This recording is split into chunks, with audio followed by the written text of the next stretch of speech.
It's time to ring the truth bell. Ding dong. Now, before we get into this, I do have to address some controversy. In the comment section of one of my latest videos, people have been pointing out to me, they've been saying, listen, Catz, it's just way too easy to laugh at flat earthers. And my response to that is, yes, it is. And here's why.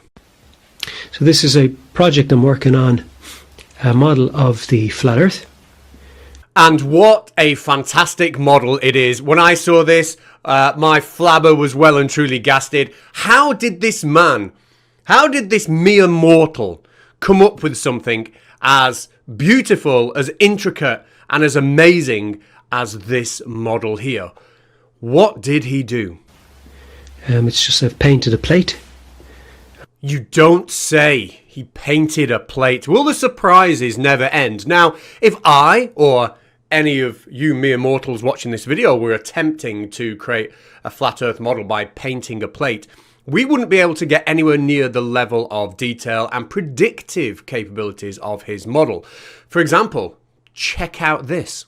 And this would be representative of the North Pole, as most globies would consider it to be.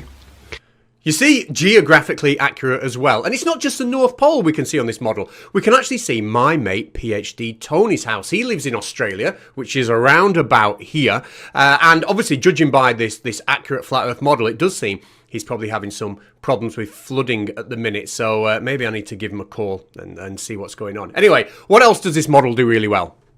Lines of longitude. The Earth is broken up here into kilometers. These lines, the distance between them is supposed to be about 1,000 kilometers between each one. Of course, these lines, which are obviously further apart at the edge of the plate than they are in the center of the plate, these lines which don't have a constant distance between them are exactly 1,000 kilometers apart from each other. Shh, don't worry about it. Don't worry. As I flesh it out and work on the model, I'll show you more how more of the systems would work in this format, and you'll see that it does work.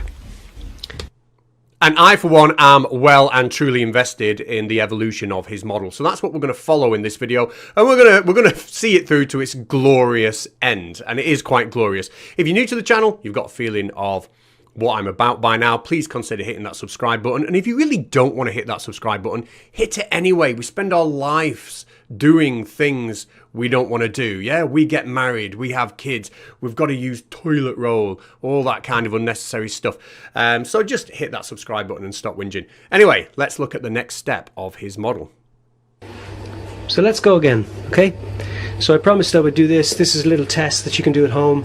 Wow, this model looks amazing, even better than the last one. Perhaps not for the reasons he would hope. I wonder, how could a mere mortal create something as amazing as what we see on screen right now? I wonder what he did. I've just put a bowl in a sink of water. A bowl in a sink of water. Will the surprises never stop? I do feel my IQ rocketing as we speak. Now, this version of his model is actually suitable for scientific demonstrations. Let's get to it. When I place this bowl on top, what you're going to notice is this bowl starts to go down to a different level. Watch. As I push the bowl down into the water, water does... So let's go again, okay? So I promised I would do this. This is a little test that you can do at home. Rendering in. You might see the odd bubble escape. That's because I haven't kept it perfectly straight. But that means that no air is now in there with the water, okay? Well, of course the air clearly and obviously is still in there with the water. You have simply trapped it in the bowl. I don't know why you would think the air has just magically vanished. But of course, you are the person who said this. So this is a project I'm working on, a model of the flat earth. But of course, I am sure you are trying to prove something with this demonstration. So let's jump to that bit and then all nod along and pretend what you're saying makes sense. Now as I lift this bowl up, you'll notice the other bowl underneath, the white bowl, starts to come up with it as the level of the seal rises to the surface of the water. Now watch it pop as I release the pressure on the seal. Did you see the pop? And what? The bowl is dry. No water entered in. God placed the firmament in the midst of the waters to separate the water above the firmament from the water beneath the firmament. Above, beneath. Separated by the dome itself. I know, you're not the only one thinking, what the fuck was that all about? Nobody knows. But it is time to revisit his original plate model because he's made some pretty fantastic adjustments to it, and I personally cannot wait to see where we're at. You can see I'm painting the land mass, and we have the divisions here, the lines dividing, and the ice wall, and what we would call or know as in the flat earth model as the center. But there is an ice wall on the outside which is raised, and they've measured it at 150 feet tall. Now, as much as I admire his arts and crafts project here, there's no need to lie. Nobody has found an ice wall and measured it at any height whatsoever. I don't know why he's saying that, but then again, we all know the rule. You gotta lie to Flurf. Now, underneath the earth, there is like another sort of space. You see what I've done? Yes, you have painted a plate and then placed it on top of a bowl. We all know what you've done, but the question that is burning in our minds is, why the fuck are you doing it? There would be Sheol, hell, the underworld, contained underneath. But do you see how it wouldn't cause a problem with this model? No, it wouldn't cause a problem with your model whatsoever. Without the bowl, your model is an utter piece of junk, and with the bowl, it's an utter piece of junk on a bowl. And the firmament above would still work, wouldn't it? The most spectacular thing about this is he's serious. And the sun rotates around the flat earth. And as it rotates around, you can see it shines its light in different portions. Okay? And that's how you get day and night. Perfect. Everything's explained now then. Amazing. I can't go on with that. I need a change of pace. I need this. This is mind-blowing. The true flat earth one only model that I'm the only one who knows about. The Egyptians have given me all the information. The ancient Egyptians all been left for us.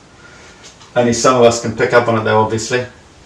Yes, obviously the arts and crafts project we've just seen isn't really the true model of the flat earth. This TikToker here has been told by the ancient Egyptians how things actually work. Now, it is quite complicated, and at the end of it, you might be thinking, that makes no sense whatsoever. But obviously, you just need to up your game if that's what you're thinking. Do your own research. Anyway, let's hear it from his own mouth.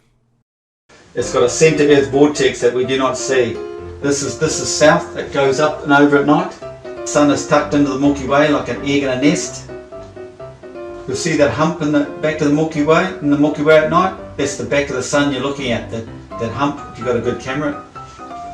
They're all holographic projections. All from in here. This vacuum, they call that a vacuum inside there. They know it's an amplifier.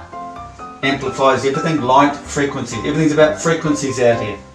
It's a magnetic vortex. It's spinning water. Imagine it. Imagine it like spinning water. And when you hear it explained like that, it does make you think perhaps there is some genius about this model after all.